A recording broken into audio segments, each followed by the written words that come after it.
Creative Magic Club.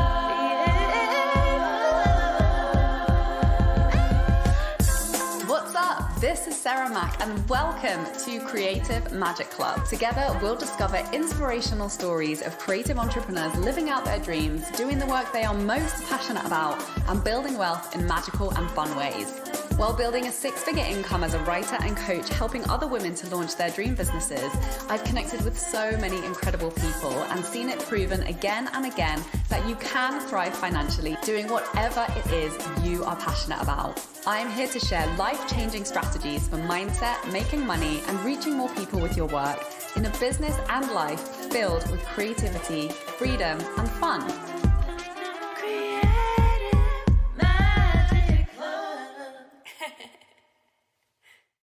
Hi everyone, welcome to this week's episode of Creative Magic Club. I'm super excited to introduce my guest today. We have Maria Tan, known as the business coach for Misfits. She empowers non-conformists across the globe to create success tailored to their lifestyles.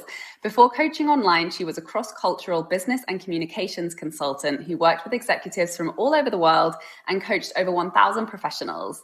Within 2 years of coaching, she's been featured in Forbes magazine, HuffPost, Elephant Journal, Pick the Brain, and Addicted to Success. And she was the only Asian woman featured in The Money Code and How to Crack It, a book that debuted at number 14 on Amazon. Maria, I'm so excited to talk to you today. Thank you so much for joining us.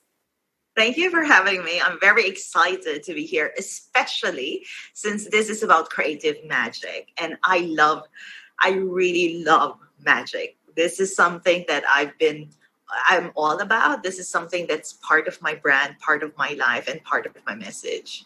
I love it. So why don't we kick it off by you telling us, what's your story? How did you get to doing the work that you do today? So, I am the typical misfit. I'm the atypical of everything, pretty much. I'm not a typical Asian. I'm not a typical, the image of people with women, the image of people with millennial, everything is pretty much non-typical for me. The only thing that makes me the same with people in my family is I'm entrepreneurial. But the way I do business is still very, very different from everybody. The way I see, I live my life, the way my values, my integrity, all of that is very different. So my story started with just being different and learning how to be okay with that difference. And not just learning, but realizing that difference, it's when we own our difference that we can really make a difference in the world. Right? A lot of times being different is something that we aspire to become. But to own it, to have the courage to really embody that difference is hard. Especially, I think, in today's world where you have to have an opinion on polarized, let's say, things in the world. Right now, I think issues about anything, politics, society, wealth gap, philanthropy, it's very polarized and you're put on the spot to give an opinion. And I think right now to have a different take can be very challenging because people are fearful of being canceled, of being criticized, of being challenged. But what people don't realize is that we need to really allow ourselves to share our different perspective or take or voice or whatever, because that's where the magic is. We have to show a different voice. We have to share a different perspective, idea, thinking, because this is how we challenge the status quo. This is how we show, there is another way of doing things, of being, of becoming, and that we are really able to create the life that we want, the business that we want, and we can really create that ecosystem around who we are. I love the way that you describe that. And I'm sure many people who are listening can identify with that feeling that you don't really fit in and having to navigate through that discomfort to really give yourself permission to actually be yourself and, risk being misunderstood, risk being judged, risk being criticized, risk being disagreed with. And I know you travel a lot and you lived in many different places, as have I. And I think the biggest gift for me in that experience has been, for example, particularly with me when I moved to Montreal, well, I moved to Vancouver before that, but particularly in Montreal, where there's people from all over the world, the predominant language is not my language. And it really, there was not many people there like me. And that sort of gave me the freedom to just be me. Because I think a lot of the time when we're surrounded by other people who are kind of similar to us, we sort of fall into that, Yes. those behavior patterns of like trying to fit in, trying to be accepted, trying, to just go with the status quo because that's easier and more comfortable. And when I had nobody around me who was like me, there was nobody to kind of follow. So I was like, oh, well, I guess I'm just going to be myself. And it really gave me that freedom because, everyone thought I was a weirdo anyway, because I had an English accent and I was in Montreal. So everyone would be like, who are you? What are you doing here? Like, what is this sound coming out of your mouth? And I think it just naturally allowed me to just do what I felt like, say what I really thought, and that just opened up so much more freedom to me. And I know, you can probably speak to that because I know you've lived in so many different places, and you're back in the Philippines now, which is where you're from. But I'm sure that's contributed a lot to your expertise and your real understanding of what it feels like to just be yourself. I think one thing that I want to add there is humans have this tendency to lean towards a collective identity, right?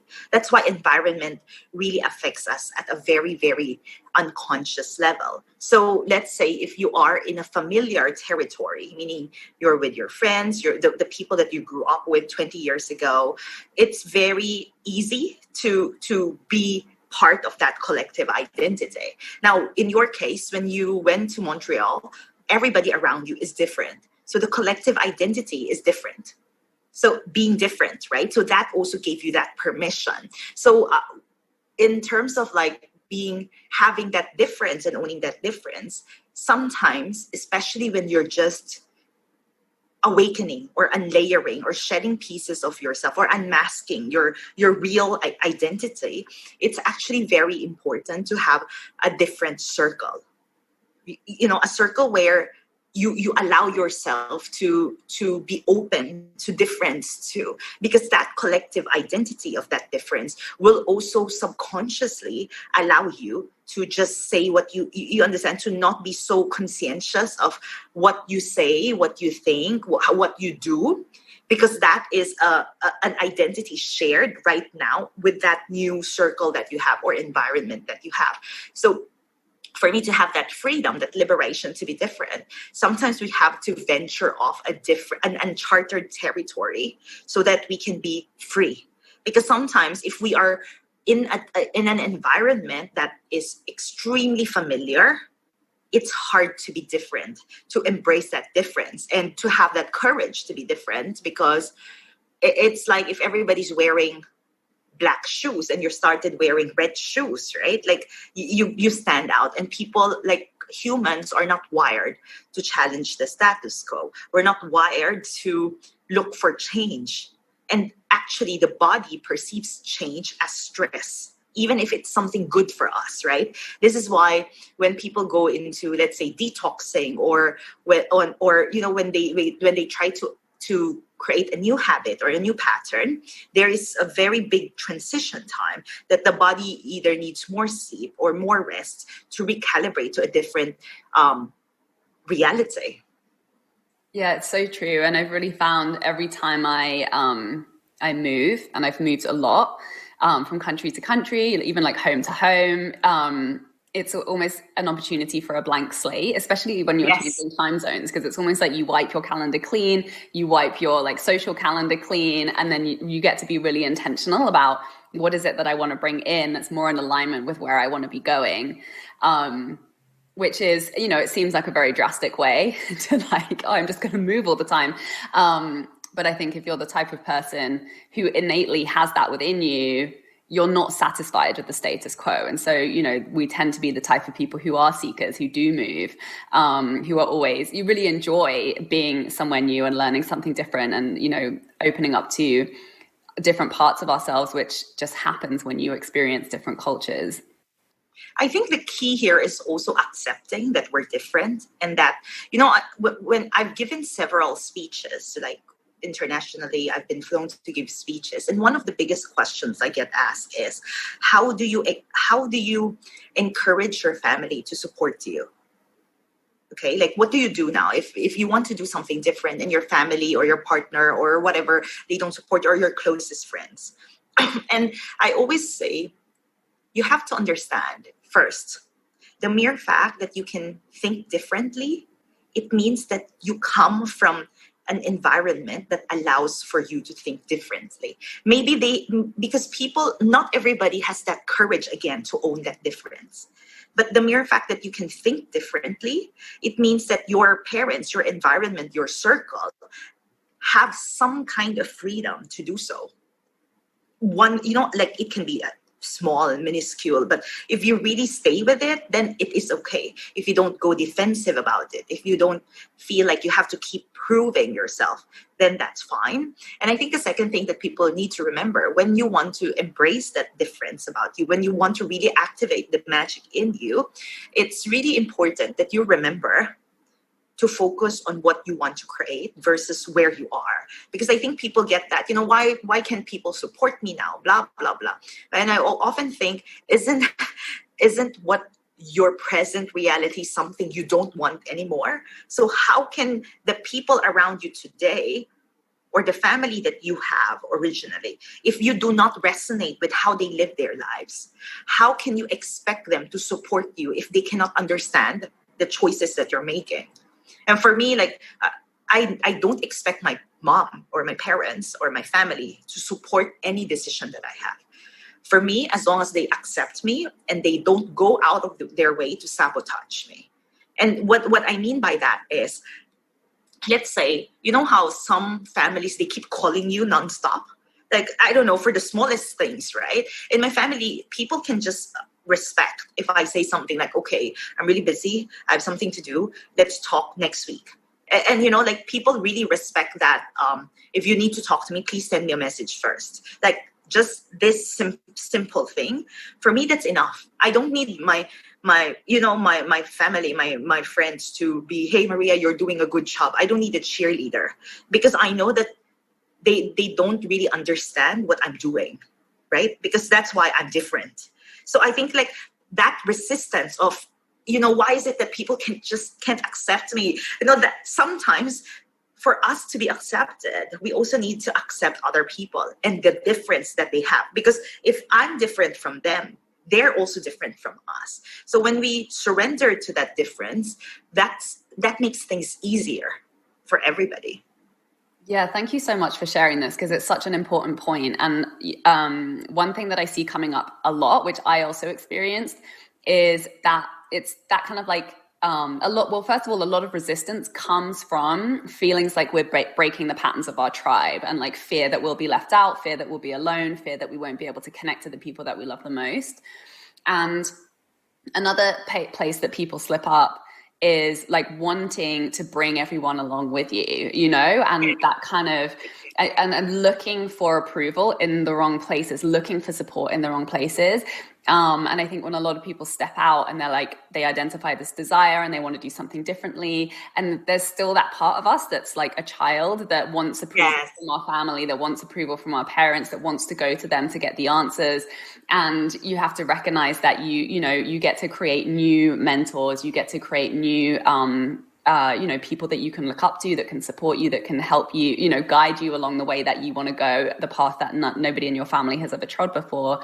And yeah, like you say, that acceptance has to first come as self-acceptance of, accepting who you are, accepting your desires, giving yourself permission to have them, and your difference. And, I love that you point that out, accepting that the people that you're different from are different to you. And, I think, and so much happens when you do that internal work and you accept yourself and you give yourself permission to support yourself and to receive support from wherever the place is that it's going to come from, outside of where maybe that lizard brain part of you wants it to come from. Because when you do that, your relationships naturally shift, like you say, to a place where you have really supportive and healthy boundaries and communication that works for everybody, regardless of your differences. Exactly. And I think that I think that's something that, again, people unconsciously fall trap into, like seeking that approval, wanting to prove ourselves over and over again. And it's the same with even right now, right? What's the norm right now? To be entrepreneurial, to start your own business, right? Like everybody wants to be your own boss or to be the CEO of their business, etc., etc. But I always caution people that business has been so romanticized right now, entrepreneurship, right? Like I've been an entrepreneur since I was 6. Okay, I come from a long line of entrepreneurs, and even within my family, whenever like a cousin, a family member asks me my input on a certain business idea, I really caution them very well to think about it, especially if they're going to drop millions into it. The reason is, I always tell people, it's not that I don't support new ideas. Actually, no, I am the business coach for Misfits, right? So I'm very much about creating entrepreneurship, creating that vision. But for me, it is about really articulating the difference you want to make, or at least being very clear on the path you're taking. But what happens is, I think people get into that, she's just opened her business. She just opened her business. Let me do that as well. Because people don't talk about failures that much. People talk about how beautiful their photo shoot was, or their logo is, or the last sale that they had. But people are not really very open about their expenses, or how much debt they incurred, or how many nights they haven't slept well because they couldn't they couldn't get the right contract, or they were burning midnight oil, or how much burnout they've experienced. So it's really that thing about, we have to be really checking in constantly with ourselves. Am I doing this because this is really what I want? Or am I doing this because I think this is the only way to do something? Right? I think that's because, again, when we're talking about magic, creative magic, difference, all of these words, they are all beautiful. But it is about you being authentic and you being different and owning that difference. And that means, one, that you become the creator of your reality, which is very hard because, like you said, there's some part of us that always goes into, I need the approval of my parents, I need the approval of someone else.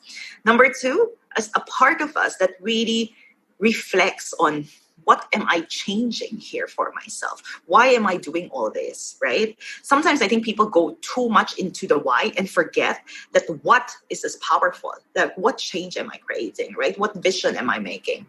And the third one, and the most important, is that to follow everything on our own timeline. I think like everybody thinks, I think everybody buys into this romanticized vision of entrepreneurship where one day you're in the garage, the next day you're in the Fortune 500 building, right? One day you're in six-figure debt, and the next day you're a billionaire, right? There's no such thing as the next day. I always tell people there's no such thing as overnight success. There is overnight momentum, because the moment you really embrace what you're doing, success is just at the corner. And what would you say that you really wish people knew from your journey, from, some of the biggest struggles that you've faced and overcome, particularly as a woman, particularly as an Asian woman, speaking to other women out there who are, on this journey or thinking about stepping into this journey? What is it that you really wish that they knew? You can only make real impact in people's lives by being different. Because think of it this way. If everybody is the same, how can someone remember you?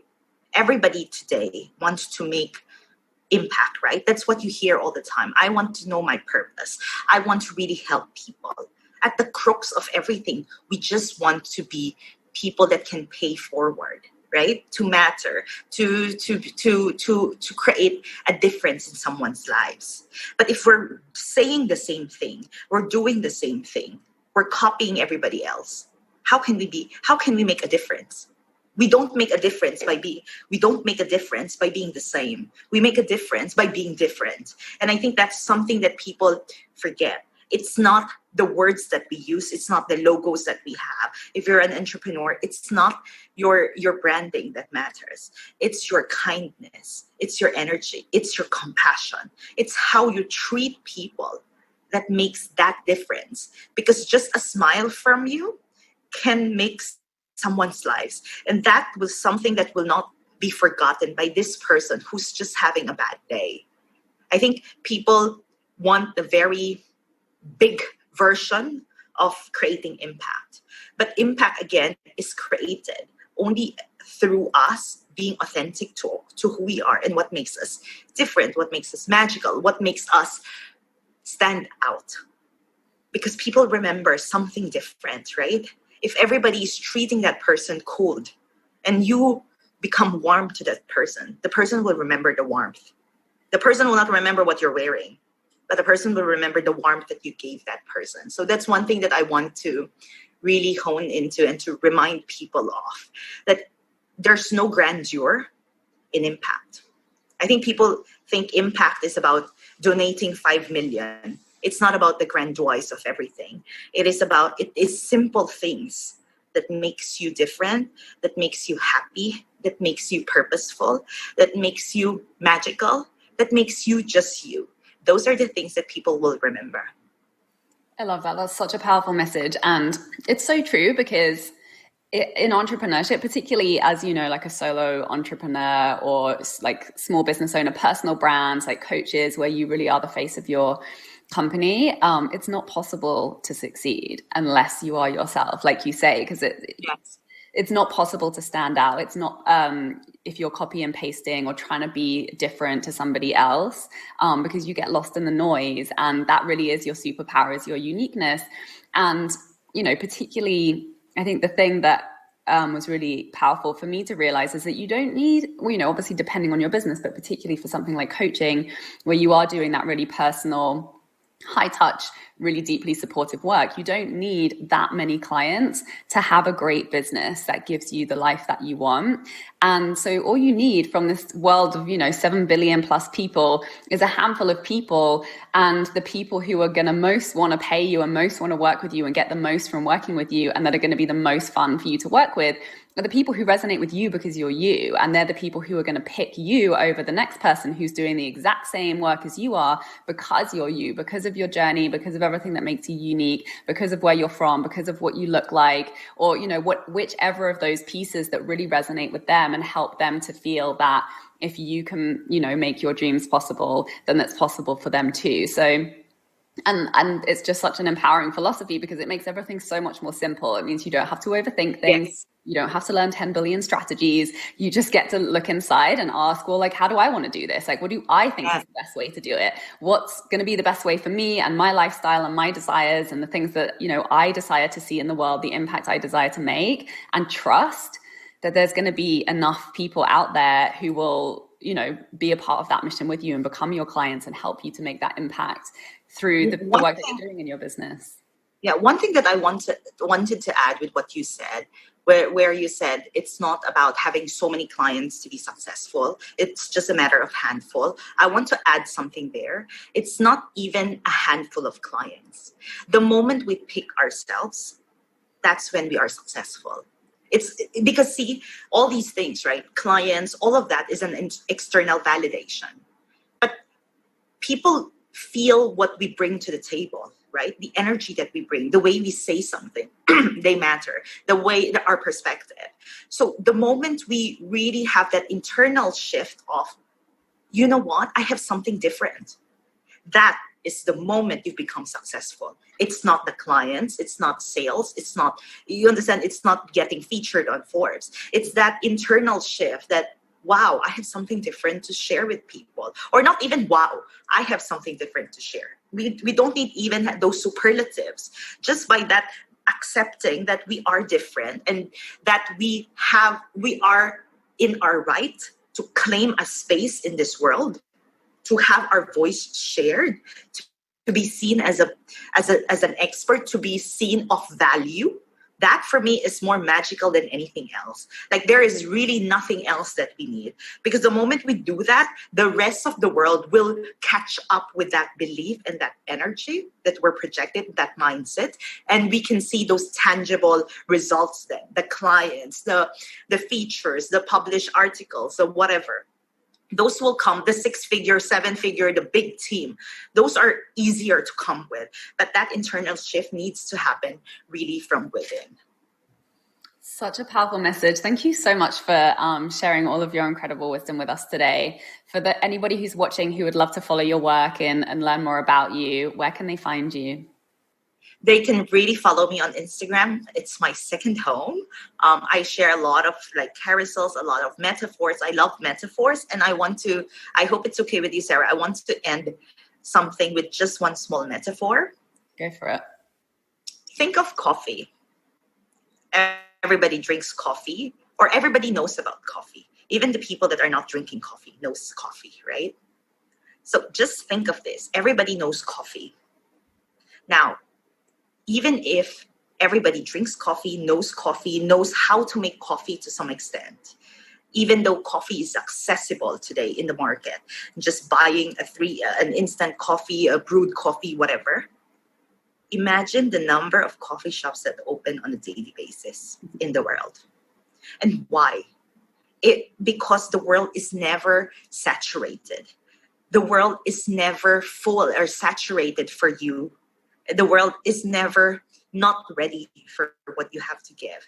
The world is never not ready to hear your voice. The world is never not ready for your distinct taste, because you may know how to make coffee, but the moment you open your coffee shop, I am very sure it will taste very different for someone else. It will be very different from a Starbucks coffee, from Coffee Bean, or coffee from anywhere, because that's how you made it. That's how you made it special. That's how you shared with your coffee with the world. That's something that you need to remember. So I am very much on Instagram, and I have created a free quiz for people who are thinking about opening their own business or already started their business but want to level, called How Much of a CEO Are You? The links are here, but this is a way for you to have an internal check of where you are and what else is needed, because entrepreneurship is a world. It's not, I know that there are people that are still solopreneurs, but it is a big world. It's not something that you can do by yourself. It takes a village to create greatness. It takes a village to create the perfect coffee, right? It's you at the leadership of all that. But someone needs to pick that coffee bean. Someone needs to deliver that. Someone needs to create the mug that it's going to be poured into. So that quiz is a good way for you to gauge what gaps do you need to fill in your business, or what your strengths are as well, for you to focus on that, and which areas of the business you can seek support in. That sounds amazing. Thank you so much. And just mention your website for people who are listening. Oh, it's Maria, Maria -Tan, TAN.com. Thank you so much, Maria. Thank you so much, everybody, for watching, and have an amazing day. For more inspirational content, head over to my website withsarahmac.com, and please support the show by liking, commenting, and subscribing.